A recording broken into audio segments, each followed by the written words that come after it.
Acid बेसच्या modern theory पाहत होतो. क्लासिकल थिअरी पाहिली होती त्याच्यावर, म्हणजे त्या एक्सपेरिमेंटल बेसवर होत्या आणि शिवाय त्या क्लासिकल थिअरी ज्या आहेत ते आपल्याला तसं का होतं त्याचं कारण सांगत नाही, कॉज कळत नाही आपल्याला. तर त्यासाठी ज्या मॉडर्न थिअरी आहेत त्यापैकी काल एक थिअरी पाहिली होती आपण, कुठली? Arrhenius theory of acids and bases किंवा आरेनियस ऍसिड बेस थिअरी. काय थिअरी होती? जस्ट रिवाइज करूया मग पुढे जाऊया. सिंपल थिअरी आहे खरं तर.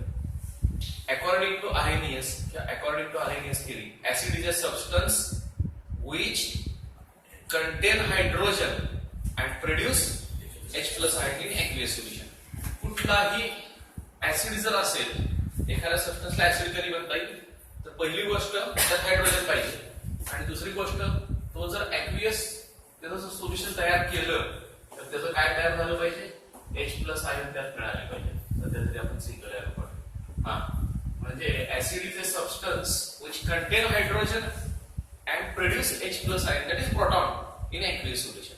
त्याला ऍसिड म्हणतात. ज्याच्यात हायड्रोजन ऍटम आहे आणि जो पाण्यात टाकल्यानंतर H plus ion तयार करतो तो ऍसिड झाला. त्याच्या उलट बेस कशाला म्हणायचं? तर base is a substance which contain OH group and produce OH minus ion in aqueous solution. म्हणजे सोडियम हायड्रॉक्साईडचं जर aqueous सोल्युशन तयार केलं तर याने प्लस आणि OH मायनस आयन तयार होतात.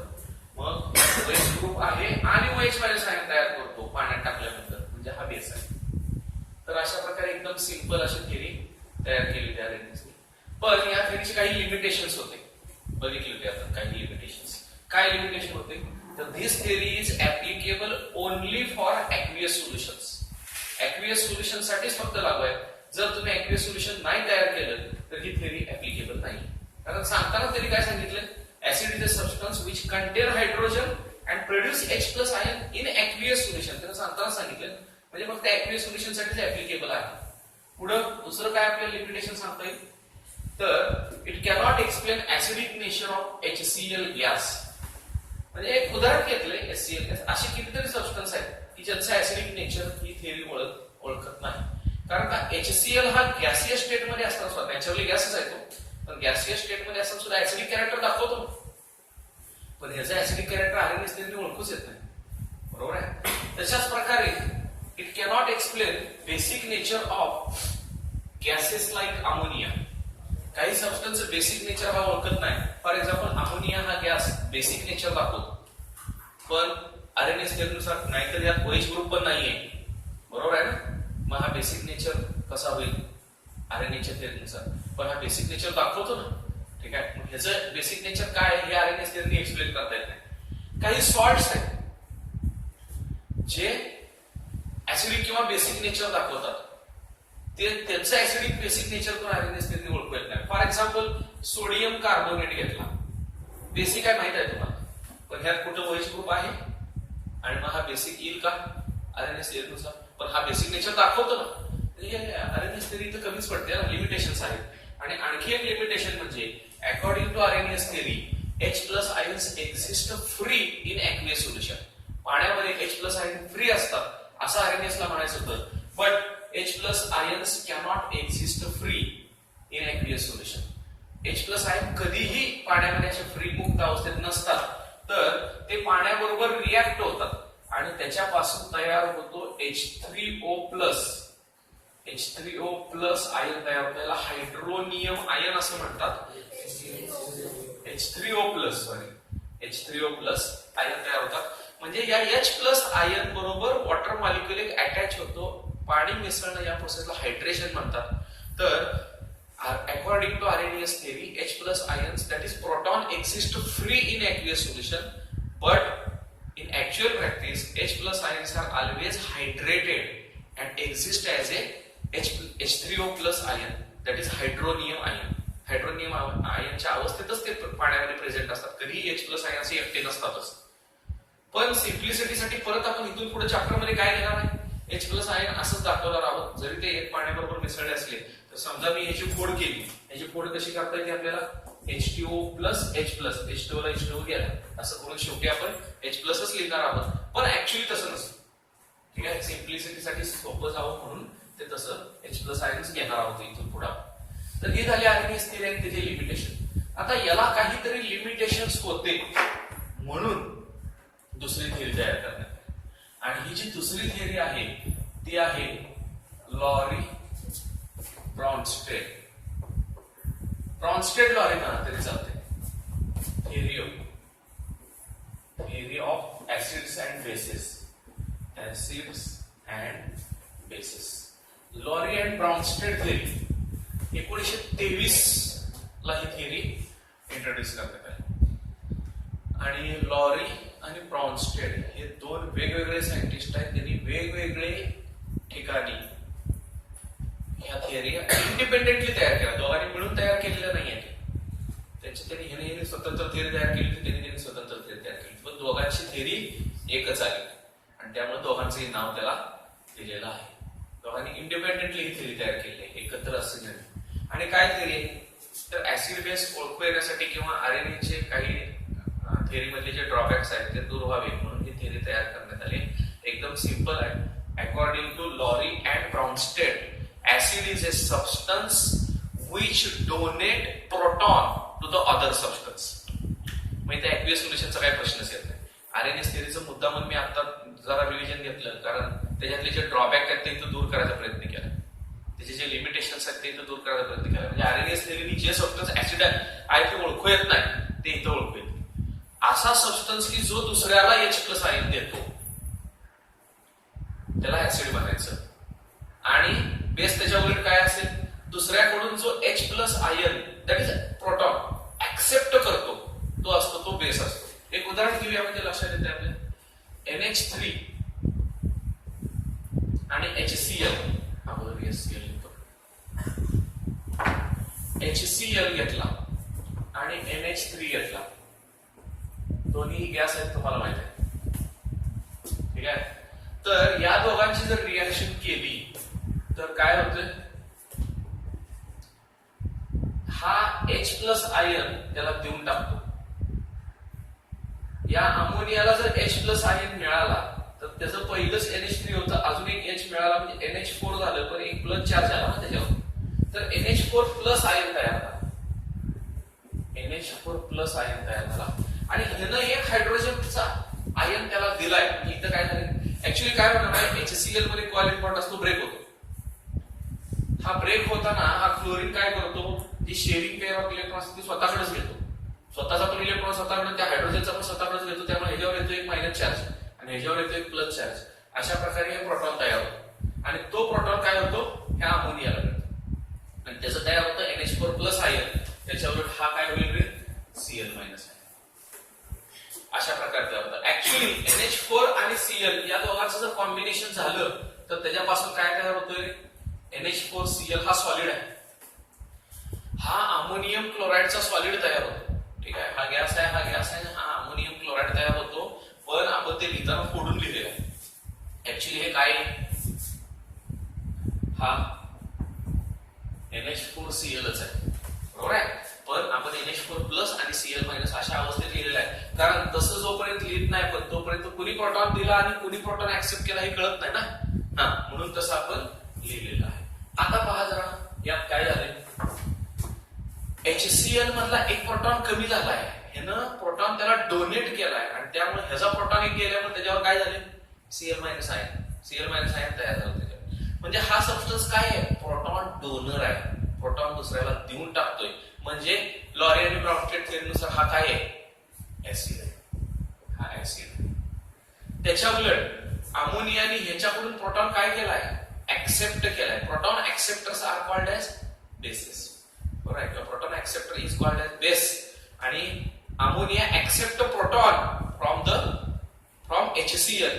That's why according to Lowry and Bronsted this is base किंवा अमोनिया ऍक्ट एज बेस. हा प्रोटॉन ऍक्सेप्टर आहे म्हणून तो बेस आहे, लक्षात येते का.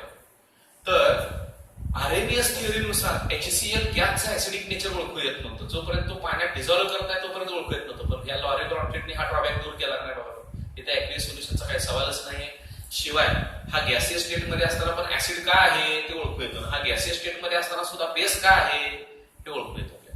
तर हा प्रोटॉन ऍक्सेप्टर आहे म्हणून बेस आहे, हा प्रोटॉन डोनर आहे म्हणून ऍसिड आहे. तर according to Lowry and Bronsted donor are called as acid, while proton acceptor are called as base. ठीक आहे, इतकं सिंपल आहे. पण रिव्हर्स रिएक्शनच्या बाबतीत काय होते जरा बघूया. रिव्हर्सिबल थोड्याच वेळात काय होणार आहे, इक्विलिब्रियम मेंटेन होतं, ह्याच्यापासून हे तयार होतात, त्याच्यापासून परत हे तयार होतात. तर रिव्हर्स रिएक्शन मध्ये हे आपला रिएक्टंट आहे ते प्रोडक्ट आहे असा विचार केला तर हा काय करतोय बघा ना जरा. हा एक H प्लस आहे त्याला देणार आणि मग ह्यानं जर त्याला देऊन टाकला एक H प्लस तर त्याचं काय तयार होईल, NH3 तयार होईल. म्हणजे रिव्हर्स रिएक्शनच्या पॉइंट ऑफ व्ह्यू हा काय प्रोटॉन डोनर आहे, दुसऱ्याला देऊन टाकतोय. आणि प्रोटॉन डोनर जर असेल तर हा काय आहे, लॉरी आणि ब्राउनस्टेट नुसार ऍसिड आहे. त्याच्या उलट हा काय करतोय, Cl मायनस आहे, त्याच्यामधून प्रोटॉन ऍक्सेप्ट करतोय आणि proton acceptor are called as bases. म्हणजे हा बेस म्हणून ऍक्ट होणार आहे. रिव्हर्स रिएक्शनच्या दृष्टिकोनातून NH4 प्लस आहे ऍसिड आहे आणि Cl मायनस आहे हा बेस. तर अशा प्रकारे proton acceptors are called as base and proton donor are called as acids. ठीक आहे, याप्रमाणे आहे आणि त्याप्रमाणे हे असं आलं. मग या रिएक्शन मध्ये ऍसिड 2 आहेत आणि बेस पण 2 आहेत. तर अशा प्रकारे ऍसिड आणि बेसच्या पेयर तयार होतात. 2 पेयर तयार झाले ऍसिड आणि बेसच्या. जरा पहा, हा जो आहे HCl हा फॉरवर्ड रिएक्शन मध्ये ऍसिड म्हणून वागतोय, प्रोटॉन डोनर आहे, बरोबर आहे ना. पण त्यानं प्रोटॉन देऊन टाकल्यानंतर त्याचं रूपांतर कशात झाले जरा बघा. ह्यानं जर प्रोटॉन दिला तर त्याचं Cl मायनस आयन मध्ये रूपांतर झालं, पण तो सबस्टन्स काय वागायला लागला आता, बेस म्हणून ऍक्ट व्हायला लागला. म्हणजे या ऍसिड पासून प्रोटॉन दिल्यानंतर त्याचं कशात रूपांतर झालं, बेस मध्ये रूपांतर झालं. मग याला ऍसिड 1 जर म्हटलो तर ह्याला बेस 1 मायनस त्याच्यापासून तयार झालेला. आणि ही जी ऍसिड बेसची पेयर आहे अशी त्याला कॉन्जुगेट ऍसिड बेस पेयर असं म्हणतात. Conjugate acid base pair, pair number 1. 2 pair तयार झाले तिथे म्हणून आपण त्याला पेयर 1 आणि पेयर 2 असं म्हणणार आहे. त्याच्यानंतर याच्याकडे बघा, ammonia act as base in forward reaction, that is it accept a proton from the other substance. परंतु त्यानं प्रोटॉन ऍक्सेप्ट केल्यानंतर त्याचं रूपांतर कशात झाले जरा बघा, NH4 प्लस मध्ये झाले. पण तो सबस्टन्स आता काय व्हायला लागला, प्रोटॉन डोनर म्हणून ऍक्ट होतोय, दुसऱ्याला देणार आहे. त्यामुळे तो सबस्टन्स काय झाला आता ऍसिड मध्ये कन्वर्ट झाला. म्हणजे बेसचं ऍसिड मध्ये कन्व्हर्शन झालं. ठीक आहे, आणि मग इथे एक जोडी तयार झाली ऍसिड बेसची. तो सबस्टन्स बेस होता, तो ऍसिड मध्ये कन्वर्ट झाला, जो ऍसिड होता तो बेस मध्ये कन्वर्ट झाला. तर ही सुद्धा conjugate acid base pair, conjugate acid base pair. पण ही पेयर नंबर 2 म्हणून काय म्हणतील, आम्ही ह्याला 1 नंबर देतो, चालतंय की ही 1 नंबर जोडी म्हणा, ही 2 नंबर म्हणा.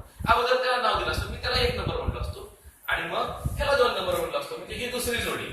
असं काय नाही की 1 ह्याला द्यायचं 2 त्याला द्यायचं. तुम्ही हे लिहिताना इकडे मी 1 लिहिलं तर ह्याला मी 1 नंबर दिला असतं. असं काय, 2 पेयर तयार होतात हे सांगायचं आपल्याला.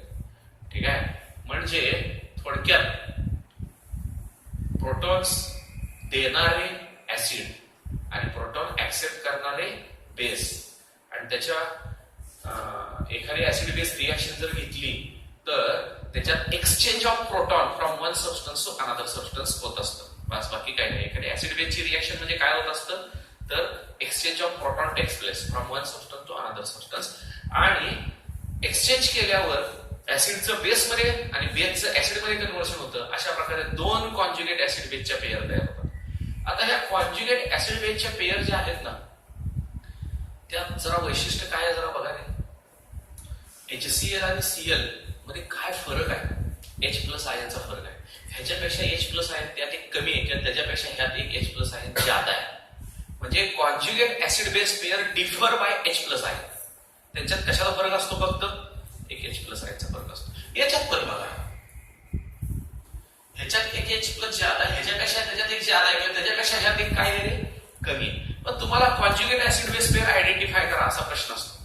तर त्यासाठी तुम्हाला काय कळलं पाहिजे, कॉन्जुगेट ऍसिड बेस पेयर कशा आयडेंटिफाय करायचे, त्यात काय फरक पाहिजे, फक्त एका प्रोटॉनचा फरक पाहिजे. H प्लस आयनचा डिफरन्स पाहिजे त्या दोघांना, तर कॉन्जुगेट ऍसिड बेस पेयर झाले. समजा इतकं सोपं आहे. ठीक आहे, तर अशा प्रकारे कुठल्याही ऍसिड बेस रिएक्शन मध्ये 2 कॉन्जुगेट ऍसिड बेस पेयर असतात. आणि हे एकदम सिंपल आहे. Proton donor are called as, किंवा proton donor is called as acid and proton acceptor is called as base. Thus, acids are proton donor while bases are proton acceptor. ही simple ही Lowry Bronsted theory बघायला शकते का.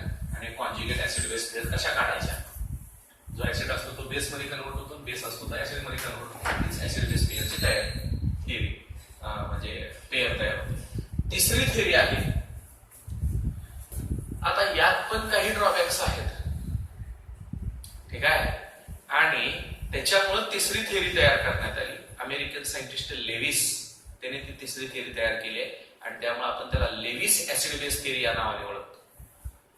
आणि मग तशा तिन्ही थेऱ्या काही परिपूर्ण नाहीये, पण या तिन्ही थेऱ्याचं कॉम्बिनेशन करून आपण कुठलाही सबस्टन्स ह्या तिन्हीपैकी कुठली तरी एक थेरी वापरून का होईना ऍसिड आहे का बेस आहे ओळखतो. म्हणजे ह्यानं जे येत नाही ते ह्यानं वापरा, ह्या दोघांना येत नाही ते तिसरी थेरी. बरोबर आहे. अशा प्रकारे तिन्हीचं कॉम्बिनेशन करून कुठलाही सबस्टन्स ऍसिड बेस ओळखायचा असेल तर तिन्हीपैकी कुठलीही एक थेरी वापरून आपल्याला ते ओळखता येतं. त्यामुळे ह्या तीन थेरी आपल्याला दिलेल्या आहेत, ठीक आहे. ही काय थेरी या ड्रॉबॅक मध्ये सोडून द्यायची नाही, ठीक आहे. त्याच्यातून ओळखत नसेल तर ही वापरा, ह्या दोन्हीतून ओळखत तर तिसरी वापरा. आणि या तिन्हीचं कॉम्बिनेशन करून कुठल्या ना कुठल्या थेरीमध्ये आपल्याला ओळखू येत असतो, ठीक आहे. आणि त्यामुळे या तिन्ही थेरी आपल्याला दिल्या. Lewis acid base theory, Lewis acid base theory. बघूया काय आहे लेविस ऍसिड बेस थेरी. तर त्यासाठी थोडस पहिल्यांदा लोन पेअर ऑफ इलेक्ट्रॉन म्हणजे काय हे जरा माहित पाहिजे तुम्हाला, ठीक आहे. आता अमोनिया जो आहे, अमोनिया तो तयार होत असताना काय झालं असतं बघा. नायट्रोजनला 3 हायड्रोजन अटॅच झालेले आहेत. हायड्रोजन, हायड्रोजन आणि हायड्रोजन, बरोबर आहे. नायट्रोजनचा ऍटॉमिक नंबर जर विचारात घेतला तर किती आहे, 7 आहे. आणि त्याचं इलेक्ट्रॉनिक कॉन्फिगरेशन जर विचारात घेतलं, ground state electronic configuration of nitrogen आहे तर 1s2 2s2 हा 2s आहे, हा 2px आहे, हा 2py आहे, हा 2pz आहे. 2 आणि 2 4 झाले, 5वा 6वा आणि 7वा. There are only 3 unpaired electrons in the valence orbit of nitrogen atom. पण हे जे सेकंड ऑर्बिट आहे तिथे लास्ट ऑर्बिट आहे आणि ते ओव्हरलॅपिंग मध्ये भाग घेणार आहे. लास्ट ऑर्बिट मध्ये इलेक्ट्रॉन्स ओव्हरलॅपिंग मध्ये भाग घेतात ना. पण पेअर्ड इलेक्ट्रॉन असतात ते ओव्हरलॅपिंग मध्ये भाग घेतात का, नाही. हे बॉन्ड फॉर्मेशन मध्ये भाग घेत नाही. पण बॉन्ड तयार झाल्यानंतर ह्याची दुसऱ्या कोणाबरोबर बॉन्ड तयार झाला त्याच्याबरोबर इलेक्ट्रॉनची काय तयार होणार आहे, पेअर तयार होणार आहे. आता हायड्रोजन बरोबर तर हायड्रोजनचा एक इलेक्ट्रॉन, नायट्रोजनचा एक इलेक्ट्रॉन, इथं पेअर तयार झाली, पेअर तयार झाली, पेअर तयार झाली. त्याला आपण बॉन्डिंग पेअर ऑफ इलेक्ट्रॉन म्हणतो, बॉन्डिंग. पण ही जी जोडी आहे ती व्हॅलेन्स ऑर्बिट मध्येच आहे, म्हणजे लास्ट ऑर्बिट मध्येच आहे. पण ती बॉन्डिंग आहे का, त्याला non bonding pair of electron म्हणतात किंवा त्याला दुसरं नाव काय, लोन पेअर ऑफ इलेक्ट्रॉन. आपण नेचर ऑफ केमिकल बॉन्ड पाहताना पाहिलेलं ते सगळं हायब्रिडायझेशन मध्ये पाहतात, बरोबर आहे ना. तरी लोन पेअर ऑफ इलेक्ट्रॉन तुम्ही म्हणणार ही पण जोडी आहे की आहे ती, मग त्याला पण लोन पेअर, त्याला नाही लोन पेअर, कारण ही त्याच्या आतल्या ऑर्बिट मध्ये आहे ना, बरोबर आहे. बॉन्ड फॉर्मेशन मध्ये कोण भाग घेते, लास्ट ऑर्बिट. तर थोडक्यात इथं कसं आहे बघा, हे ह्या नायट्रोजनचा एक इलेक्ट्रॉन आणि हायड्रोजनचा एक इलेक्ट्रॉन दोघात कॉमन आहे. ह्यात हायड्रोजनचा इलेक्ट्रॉन क्रॉस दाखवतोय, नायट्रोजनचा एक इलेक्ट्रॉन कॉमन आहे. ह्यात पण नायट्रोजनचा एक आणि हायड्रोजनचा एक इलेक्ट्रॉन कॉमन आहे. पण एवढं असून सुद्धा नायट्रोजनचे जे 2 इलेक्ट्रॉन आहेत ते ऑलरेडी पेअर आहेत. ही बॉन्डिंग पेअर आहे, बॉन्डिंग पेअर आहे, बॉन्डिंग पेअर आहे. ही मात्र काय आहे, non bonding pair of electron आहे. 2 आणि 2 4 आणि 2 6 आणि 2 8 ऑक्टेट कंप्लीट झालंय का नायट्रोजनचं. पण हे non bonding pair of electron आहे, त्याला लोन पेअर ऑफ इलेक्ट्रॉन म्हणतात. काय काय ऍटमवर अशा लोन पेअर ऑफ इलेक्ट्रॉन असतात. त्यामुळे अमोनिया लिहिताना असं काढलं तर चालतं. ते 2 टिपके काढले याचा अर्थ त्याच्यात ती ऑलरेडी पेअर एक्झिस्ट आहे, ती काय बॉन्डिंग मध्ये भाग घेतलेली पेअर नाही आहे, नॉन बॉन्डिंग पेअर किंवा लोन पेअर ऑफ इलेक्ट्रॉन आहे. ऑक्सिजनवर अशा 2 असतात. ऑक्सिजन जर तुम्ही इलेक्ट्रॉनिक कॉन्फिगरेशन काढलं तर ऑक्सिजनचा ऍटॉमिक नंबर 8 आहे आणि त्यामध्ये त्याच्यात कसं येतं 1s2 2s2 8 आहे म्हटल्यावर एक इलेक्ट्रॉन यापेक्षा जादा आहे ना, म्हणजे इथं 2 इलेक्ट्रॉन येतात आणि इथं बॉन्डिंग मध्ये हे दोघं भाग घेतात, तर अशा 2 पेअर तिथं तयार होतात. त्यामुळे ऑक्सिजन काढत असताना आपण असं काढतो, समजा वॉटरचा मॉलिक्यूल काढायचा आपल्याला तर इकडे हायड्रोजन अशा 2 लोन पेअर आहेत. लक्षात येते का बघा, ठीक आहे. तर अशा ऑक्सिजनवर 2 असतात, नायट्रोजनवर 1 असते. तर ही जी लोन पेअर आहे ती काय काय वेळेस काय होतं, काय काय मॉलिक्यूल मध्ये ऑक्टेट कंप्लीट नसतं. उदाहरणार्थ BF3 मॉलिक्यूल घेतला मी, BF3 मॉलिक्यूल बोरॉन ट्रायफ्लोराइड बोरॉनने या फ्लोरीन बरोबर एक बॉन्ड तयार केलाय, या फ्लोरीन बरोबर एक कॉलेन बॉन्ड तयार केलाय, या फ्लोरीन बरोबर एक बॉन्ड तयार केलाय. आता बोरॉनचा ऍटॉमिक नंबर विचार केला तर किती आहे? 5 आहे. पण त्याचं जर इलेक्ट्रॉनिक कॉन्फिगरेशन काढायचं असेल बोरॉनचं तर काय होणार आहे? 1s2 2s2 2 आणि 2 4 झाले का? आणि हा 5वा. बरोबर आहे. ज्यावेळेस बॉन्ड तयार होतो त्यावेळेस काय होतं? इथला एक इलेक्ट्रॉनचं इथं प्रमोशन होतं आणि हा इलेक्ट्रॉन इथं जातो. आता काय झाले? 3 अनपेअर्ड इलेक्ट्रॉन झाले बोरॉनच्या लास्ट ऑर्बिट मध्ये. ते 3 अनपेअर्ड इलेक्ट्रॉन पैकी हा एक इलेक्ट्रॉन आणि हा फ्लोरीनचा एक इलेक्ट्रॉन असा एक बॉन्ड तयार झाला. फ्लोरीनचा एक आणि बोरॉनचा एक आणि फ्लोरीनचा एक आणि बोरॉनचा एक. याप्रमाणे असे 3 बॉन्ड तयार झाले. पण लास्ट ऑर्बिट मध्ये किती आहेत बघायच्या? 2 आणि 2 4 आणि 2 6 इलेक्ट्रॉन आहेत रे. इथं काय लोन पेअर आहे का? नाहीये. मग अशा प्रकारे बोरॉन मॉलिक्यूल आहे. त्याची अवस्था तुमच्या लक्षात आली का? बघा, त्याचा ऑक्टेट कम्प्लीट नाहीये. बरोबर आहे ना? त्याच्या उलट अमोनियामध्ये नायट्रोजनचं ऑक्टेट कम्प्लीट आहे, पण ही जी आहे ती non bonding pair of electron आहे, लोन पेअर ऑफ इलेक्ट्रॉन असं त्याला म्हणायचं. तर याच्यावर आधारित लेविस बेस थेअरी आहे, लेविस ऍसिड बेस थेअरी. पण त्यासाठी अगोदर हे माहित पाहिजे तुम्हाला. आणि मग आता बघूया लेविस ऍसिड बेस थेअरी काय आहे. तर इथं मी अमोनिया मॉलिक्यूल काढतोय. हा नायट्रोजनला हायड्रोजन हायड्रोजन आणि हायड्रोजन अटॅच झाले, त्याची लोन पेअर इकडे काढतो. कुठं पण काढली तर चालते, असं काय नाही. वर काढा, इकडे काढा, तिकडे काढा. तर हा आहे अमोनिया प्लस BF3 मॉलिक्यूल जो आहे तो पण काढतो इथं. BF3 हा. आता हे दोन मॉलिक्यूल ज्यावेळेस एकमेकाच्या कॉन्टॅक्ट मध्ये येतात त्यावेळेस होतं काय की हा नायट्रोजन कडे एक पेअर शिल्लकच आहे, नॉन बॉन्डिंग आहे, ऑक्टेट म्हणून कम्प्लीट असणं शिल्लक आहे. आणि बोरॉन मध्ये ऑक्टेट कम्प्लीट व्हायला 2 कमी. हा स्टेबल मॉलिक्यूल आहे, तरी पण समजा हे दोघं एकमेकाला भेटले तर बोरॉन म्हणते माझ्याकडे 6 इलेक्ट्रॉन आहेत लास्ट ऑर्बिट मध्ये, मला ऑक्टेट कम्प्लीट करायचं आहे, तुझ्याकडे असले तर दे. नायट्रोजन म्हणजे माझ्याकडे शिल्लकच आहे. मग शिल्लकच आहे म्हणल्यावर हे दोन्ही इलेक्ट्रॉन त्याला देऊन टाकतोय का? मग ह्याची अवस्था त्याच्यासारखी होईल ना परत. तर हा दोन्ही इलेक्ट्रॉन त्याला देत नाही, तर दोन्ही इलेक्ट्रॉन दोघांमध्ये काय होतात? कॉमन राहतात. 2 इलेक्ट्रॉन दोघांमध्ये कॉमन राहतात आणि त्याच्यापासून जो काही कंपाऊंड तयार होतो तो कसा तयार होईल बघा. अमोनियाचा हा मॉलिक्यूल आहे, बरोबर आहे, आणि हा BF3 मॉलिक्यूल. तर this lone pair of electron is donated by the nitrogen to the boron atom. आता दोघात एक पेअर काय आहे? नायट्रोजन आणि ब्रोमीन बोरॉन मध्ये काय आहे? एक पेअर कॉमन आहे. पेअर कॉमन असेल तर त्याला काय म्हणणार आपण?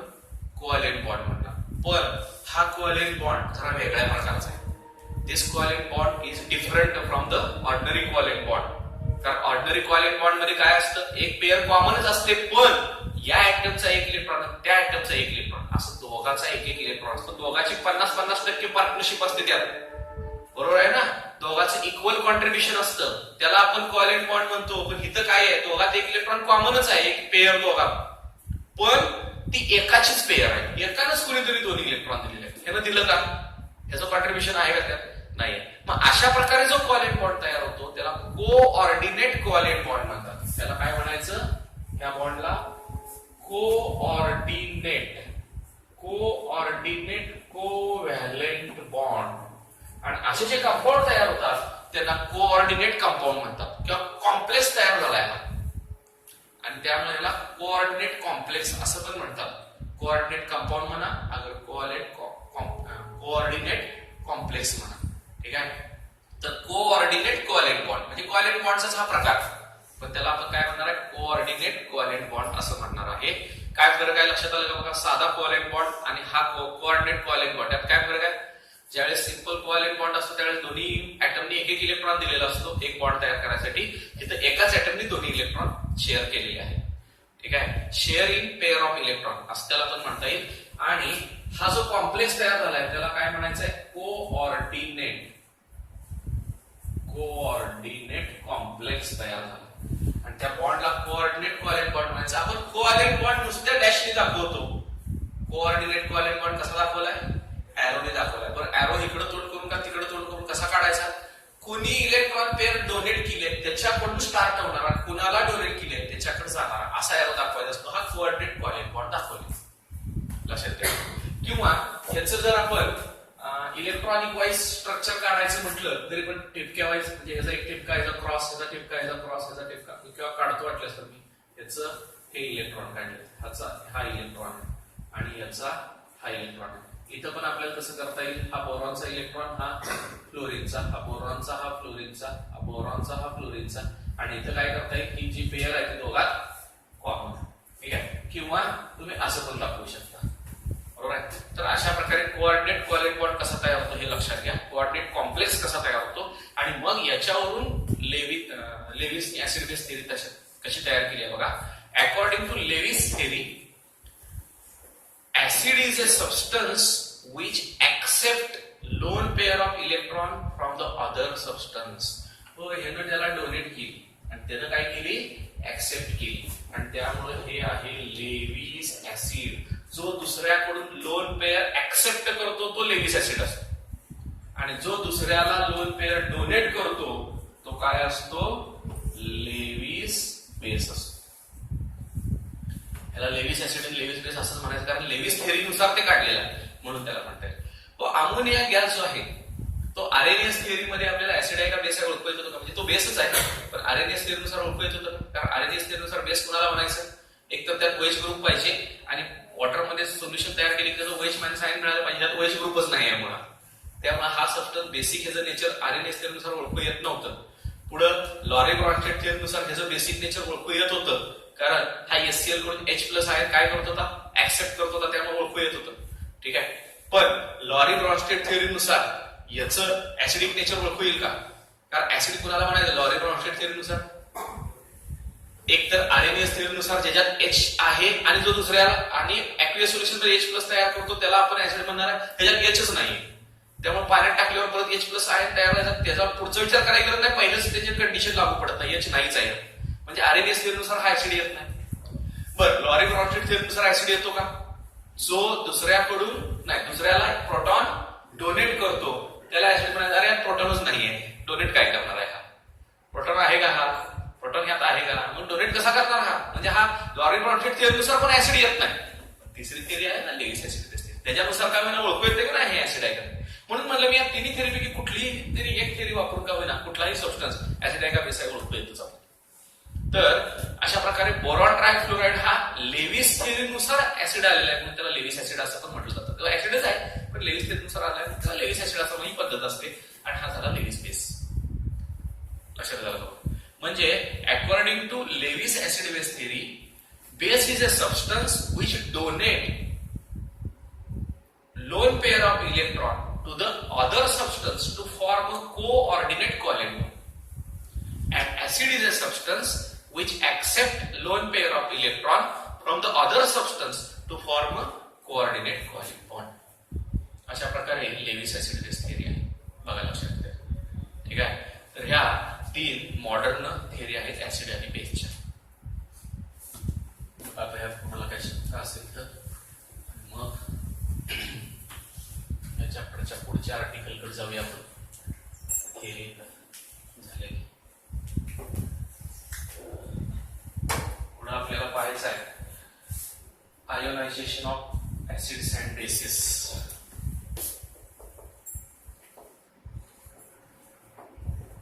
Ionisation of acids and bases. Acids आणि बेसेस यांचं आयोनायझेशन कसं होत असतं ऍक्वियस सोल्युशन मध्ये हे पाहायचं आहे. स्ट्रॉंग ऍसिड घेतला आपण HCl आणि ऍक्वियस सोल्युशन मध्ये टाकलं तर काय होतं, म्हणजे ऍक्वियस सोल्युशन त्याचं तयार केलं, म्हणजे थोडक्यात HCl गॅस हा पाण्यात डिझॉल्व्ह केला तर त्याचा ऍक्वियस सोल्युशन तयार होणार, तर त्यात काय होणार आहे, असं डिसोसिएशन होऊन आयन तयार होते. और डिसोसिएशनच झालेलं आहे, पण डिसोसिएशनचे दोन प्रकार काल सांगितले होते मी तुम्हाला. काही डिसोसिएशन मध्ये नुसते आयन तयार होतात, त्याचा स्वतःचा इलेक्ट्रॉन घेऊन जातात ते, आणि मग फ्री रॅडिकल म्हणायचं त्यांना, त्यात आयन तयार होत नाही, चार्जेस येत नाही, ह्याने ह्याचा इलेक्ट्रॉन नेला तर त्याचा इलेक्ट्रॉन नेला तर आयन तयार होतील का नाही, ते डिसोसिएशन झालं नसतं. पण डिसोसिएशन प्रोसेसमध्ये जर आयन तयार झाले तर त्याला काय म्हणायचं, आयोनायझेशन. म्हणजे आयोनायझेशन हा डिसोसिएशनचाच प्रकार आहे, फक्त त्या डिसोसिएशन प्रोसेसमध्ये आयन तयार झाले की त्याला आयोनायझेशन असं म्हणायचं. पण आता हा आहे स्ट्रॉंग ऍसिड, स्ट्रॉंग इलेक्ट्रोलाइट आहे, आणि स्ट्रॉंग इलेक्ट्रोलाइटचा डिग्री ऑफ डिसोसिएशन काय असतो, ऑलमोस्ट इक्वल टू 1 असतो, किंवा ऑलमोस्ट 100% डिसोसिएट होतं. जेवढे मॉलिक्यूल घेतले तेवढे जवळजवळ सगळेच्या सगळे मॉलिक्यूल त्या आयन मध्ये कन्वर्ट होतात. म्हणजे डिग्री ऑफ डिस्टन्स त्याचा हाय आहे, ऑलमोस्ट इक्वल टू 1 आहे. त्यामुळे ह्या अनडिसोसिएटेड काय राहतच नाही, जवळजवळ सगळं डिसोसिएट झालेलं असतं. आणि त्यामुळं या रिॲक्शनला आपण रिव्हर्सिबल एरो काढत नाही, कारण हा सगळा सबस्टन्स त्यात कन्वर्ट झालाय ना. त्यामुळं रिव्हर्स रिॲक्शन जवळजवळ नसतेच. तसं थोडंफार हे कंबाईन म्हणजे तयार झालेलं असतं. 99% समजा असेल डिग्री ऑफ डिसोसिएशन, तर 1% तर इकडे आलेलंच आहे. पण मॅक्सिमम काय आहे तेच आहे. म्हणून आपण सिंगलच एरो काढतो, रिॲक्टंट करून प्रॉडक्ट साईडलाच फक्त एरो काढतो स्ट्रॉंग इलेक्ट्रोलाइटच्या बाबतीत. आणि मग स्ट्रॉंग इलेक्ट्रोलाइट कोण आहे? जे सगळे स्ट्रॉंग ऍसिड आणि स्ट्रॉंग बेसिस आहेत ते स्ट्रॉंग इलेक्ट्रोलाइट आहेत. आता स्ट्रॉंग ऍसिड कुठले आहेत तर हे तर तुम्हाला माहित पाहिजे. बघा, स्ट्रॉंग ऍसिडची मी जरा लिस्ट करतोय. Strong acid, strong acids, HCl strong acid आहे, HNO3 स्ट्रॉंग ऍसिड आहे, H2SO4 सल्फ्युरिक ऍसिड हे स्ट्रॉंग ऍसिड आहे. अजून एखादं सांगता येईल? HBr स्ट्रॉंग ऍसिड आहे, hydrogen bromide, hydrochromic acid, hydroiodic acid हे सुद्धा स्ट्रॉंग ऍसिड आहे. तर हे स्ट्रॉंग ऍसिड आहेत म्हणजे यांचा डिग्री ऑफ डिस्टन्स एकदम हाय आहे, ऑलमोस्ट इक्वल टू 1 आहे. आणि त्यामुळे ऑलमोस्ट कम्प्लीट डिसोसिएट होतात ऍक्टिव्ह सोल्युशन मध्ये. ठीक आहे, यांचं डिसोसिएशन प्रत्येकाचं लिहिलं तर आपण. त्याच्या उलट स्ट्रॉंग बेसेस जे आहेत त्यांचं पण degree of distance almost equal to 1 असतं. आता टिपिकल कॉमन स्ट्रॉंग बेस कोण आहे तर NaOH. हे टिपिकल कॉमन स्ट्रॉंग ऍसिड्स आहेत, याच्यापेक्षा आपण असतील अजून, पण हे जास्तीत जास्त वापरले जाणारे कॉमन असणारे हे आहेत. आणि हे जरा लक्षात ठेवायला लागतं तुम्हाला. स्ट्रॉंग ऍसिड कोण आहे, स्ट्रॉंग बेस कोण आहे, वीक ऍसिड कोण आहे, वीक बेस कोण आहे. एक मिनिट, लगेच वीक ऍसिड पण घेतोय. स्ट्रॉंग ऍसिड आहे, वीक ऍसिड जर असेल, फॉर एक्झाम्पल वीक ऍसिड मी घेतोय CH3COOH, ऍसिडिक ऍसिड म्हणतात. याचं जर ऍक्टिव्ह सोल्युशन तयार केलं आपण तर CH3COO- असा ऍसिटेट आयन तयार होतो आणि H+ आयन तयार होतो. पण this is weak acid. Weak acid म्हणजे डिग्री ऑफ डिस्टन्स याचा काय असणार आहे, कमी असणार आहे. डिग्री ऑफ डिस्टन्स स्मॉल असल्यामुळे काय होतं, त्याचा एकदम थोडा पार्टच तिकडे कन्वर्ट झालेला असतो. आणि जेवढा काय पार्ट कन्वर्ट झालेला आहे ते परत कंबाईन होऊन याच्यापासून हे तयार व्हायची प्रोसेस सुरू होते. आणि एक वेळ अशी येते की फॉरवर्ड रिएक्शन आणि रिव्हर्स रिएक्शनचा रेट इक्वल होतो आणि तिथे इक्विलिब्रियम अटेंड होतो. पण इक्विलिब्रियम अटेंड झाल्यानंतर याचा काय फारसा पार्ट तिकडे नसतो, म्हणजे याच्या मानाने तर काहीच नाही.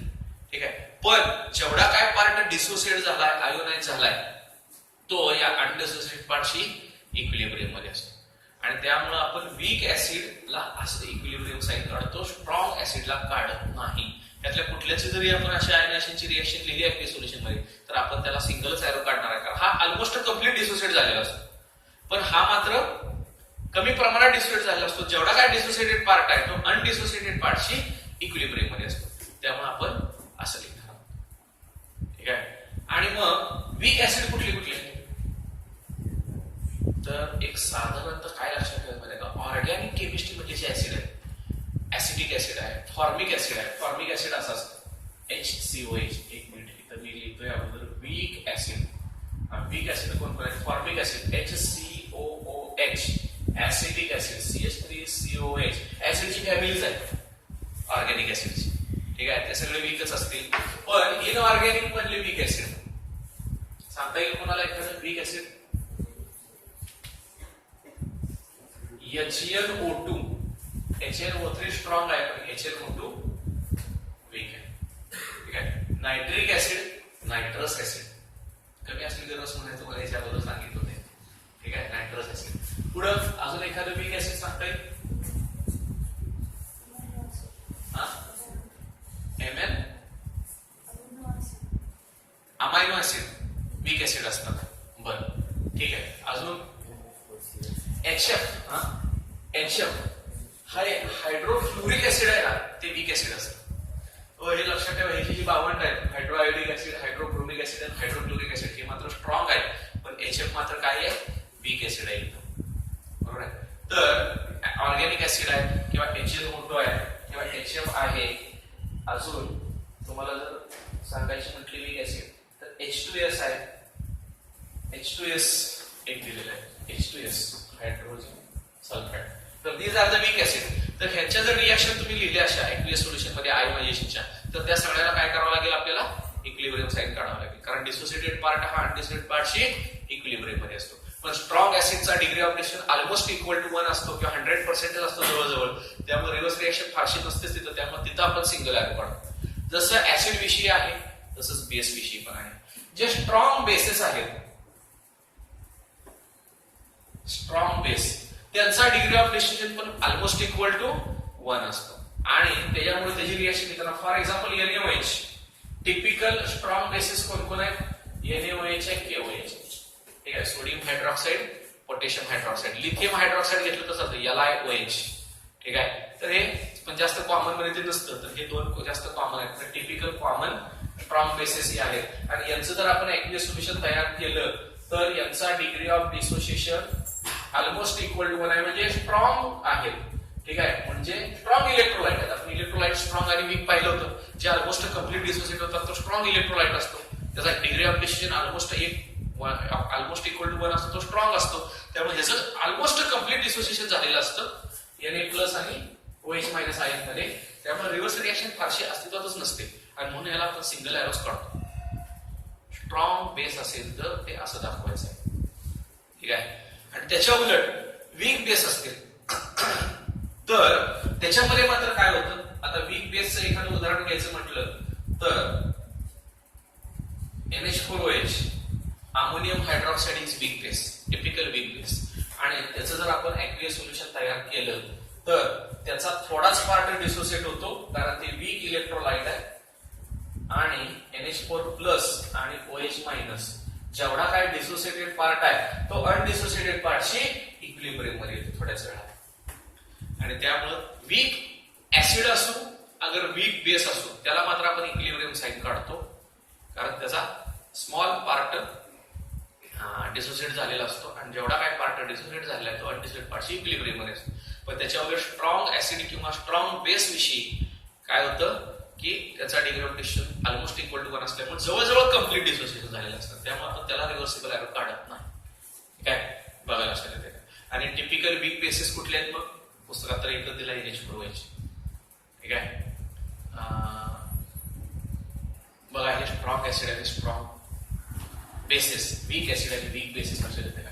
मग आपल्याला स्ट्रॉंग ऍसिड आणि स्ट्रॉंग बेसिस हे या चॅप्टरच्या दृष्टिकोनातून जास्त काही घ्यायचेच नाहीत. कारण आपण इक्विलिब्रियम कॉन्स्टंट कधी काढू शकतो रे, इक्विलिब्रियम अटेंड झालं तर ना. स्ट्रॉंग ऍसिड आणि स्ट्रॉंग बेस विषयी आपण इक्विलिब्रियम साइन सुद्धा काढत नाही, ऑलमोस्ट कम्प्लीट डिसिजन झाल्यामुळे.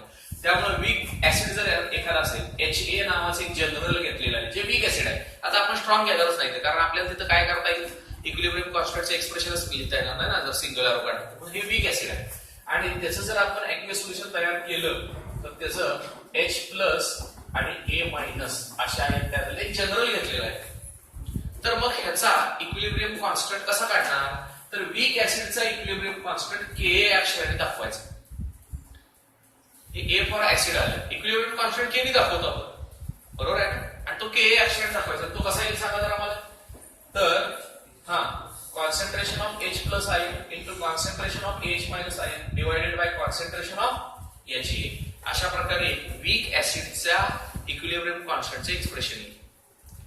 आता हा जो इक्विलिब्रियम कॉन्स्टंट आहे त्याला equilibrium constant of weak acid म्हणणारच आहे, पण ह्याला अजून दोन नाव आहेत. पहिली गोष्ट म्हणजे ह्या वीक ऍसिडचं काय झालेलं आहे, डिसोसिएशन झाले. त्यामुळे dissociation constant of weak acid असं पण म्हणणार आपण त्याला. म्हणजे हा इक्विलिब्रियम रिएक्शनचा कॉन्स्टंट आहे म्हणून त्याला इक्विलिब्रियम कॉन्स्टंट म्हणणार. पण त्या इक्विलिब्रियम कॉन्स्टंटचे परत प्रकार, ती जर रिएक्शन डिसोसिएशनची असेल तर त्याला आपण डिसोसिएशन कॉन्स्टंट म्हणणार. आणि डिसोसिएशन मध्ये पण आयन तयार झाले असतील तर ह्या रिएक्शनला आपण काय म्हणणार, आयोनायझेशन म्हणणार आहे. त्यामुळे आयोनायझेशन कॉन्स्टंट असं पण म्हणता येईल आपल्याला. म्हणजे हा बेसिकली हा equilibrium constant for weak acid आहे. पण ती इक्विलिब्रियम रिएक्शन डिसोसिएशन होऊन तयार झालेली आहे म्हणून dissociation constant of weak acid असं पण म्हणतात. त्याला आयोनायझेशन कॉन्स्टंट, कारण आयन तयार झाले म्हणून ionization constant of weak acid पण म्हणता येईल, हे लक्षात. तर अशा प्रकारे आपल्याला ते अप्लाय करता येईल. त्याच्या उलट वीक बेस असेल तर त्याचा डिसोसिएशन कॉन्स्टंट किंवा आयोनायझेशन कॉन्स्टंट किंवा इक्विलिब्रियम कॉन्स्टंट, बेसिकली इक्विलिब्रियम कॉन्स्टंटच असतो तो. तर तो कसा लिहिता येईल आपल्याला, तर वीक बेसचे एक उदाहरण घेऊया जनरल BOH. आता साधारणतः वीक बेस दाखवणार आहे इथून पुढे याच्याप्रमाणे. वीक ऍसिड असेल तर HA आणि वीक ऍसिड जनरल दाखवायचं असेल तर BOH. आणि ह्याचं जर ऍक्युएस सोल्युशन तयार केलं तर ह्याचं B प्लस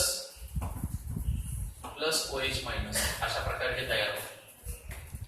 आणि मग ह्याला जर आपण इक्विलिब्रियम कॉन्स्टंटचे एक्सप्रेशन लिहायचं म्हटलं तर तो बेसचा आहे पहिली गोष्ट म्हणून त्याला KB हे B हा सफिक्स वापरायचा बेससाठी. आणि कसं लिहिता येईल ते तर concentration of B plus into concentration of OH minus divided by concentration of BOH. या प्रकारे आपल्याला ते एक्सप्रेस करता येईल. बघा लक्षात येते का. तर this KB is called as equilibrium constant for weak base किंवा यालाच काय म्हणता येईल dissociation constant of weak base because this is dissociation reaction. And as this reaction is ionization reaction of weak base, it is also called as ionization constant of weak base. तर या तिन्हीपैकी कुठली नाव वापरावी dissociation constant for weak base किंवा ionisation constant for weak base किंवा equilibrium constant for weak base KB आणि equilibrium constant for weak acid K. आपल्याला ऑस्टोल dilution law prove करायचा आहे याच्या पुढे त्यात हे एक्सप्रेशन लागणार आहे म्हणून हे थोडंसं छोटंसं आर्टिकल दिले सिम्बॉल कसे वापरायचे कसे त्याचे कॉन्स्टंट इक्विलिब्रियम रिएक्शन अटेंड झाल्यानंतर त्याचा कसा फॉर्म्युला तयार करायचा त्याचे सिम्बॉल ठीक आहे काय हे दिलेलं आहे. ऑस्टोल डायल्युशन लॉ जो आहे तो काल मी थोडासा उल्लेख केला होता बघा की डिग्री ऑफ डिसोसिएशन अल्फा हा कशा कशावर अवलंबून असतो तर त्यातला एक आपण शेवटचं टर्म घेतलं होतं कॉन्सन्ट्रेशन ऑफ द सोल्युशन. सोल्युशनचं कॉन्सन्ट्रेशन जर आपण डायल्यूट केलं सोल्युशन तर डिग्री ऑफ डिसोसिएशन वाढतो. कसं काय तर मी काल तुम्हाला दुसऱ्या एका पद्धतीने सांगितलं होतं. आता आपल्याला काय करायचं तो लॉच प्रूव्ह करायचा मॅथमॅटिकली. तर तो लॉ आपण पुढच्या तासाला प्रूव्ह करूया. तो लॉ थोडासा मोठा आहे समजणार नाही थोडंसं लवकर समजेल कारण लॉ आता प्रूव्ह करताच